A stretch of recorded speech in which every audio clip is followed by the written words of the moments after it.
नमस्कार, माझं नाव तृप्ती हेमंत शेवाळे। आज मी आली आहे बीड जिल्ह्यातल्या आष्टी जवळच्या मुगगाव गावात आणि आज इथे बघताय आपण झेंडूच्या प्लॉटवर आहोत आणि आपल्यासोबत आहेत शंकर भवर। तर चला विचारूया त्यांचा अनुभव काय आहे। सर, तुम्ही सांगा तुमचा झेंडूचा अनुभव तुमच्या। पहिले आपण याच्यात मक्याचे पीक घेतलं होतं आणि मक्याच्या पिकावर असं झेंडूची ग्रोथ होईल म्हणून असं वाटतच नव्हतं आम्हाला।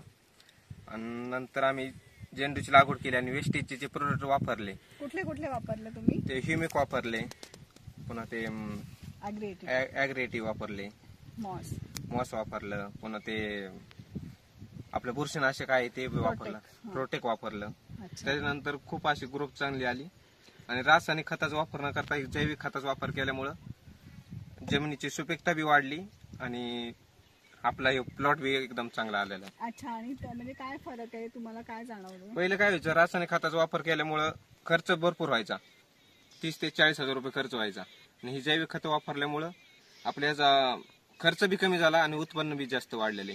अच्छा, किती तोडे मिळाले? पहिले काय व्हायचे, रासायनिक खतामुळे 5 ते 6 तोडे व्हायचे आणि 7 किंवा 8 तोडे होते त्याचे। अच्छा, ओके। तर अच्छा, म्हणजे कमी खर्चात उत्पन्न जास्त वाढलेले। ओके, तुम्ही इतर शेतकऱ्यांना काय सांगाल? शेतकऱ्याला असं सांगू इच्छितो की या ॲग्रोवेस्टेजचे जे प्रोडक्ट आहेत ते खूप छान आहेत, रिझल्ट खूप चांगला आहे, सगळ्यांनी वापरावा असं सांगतो मी।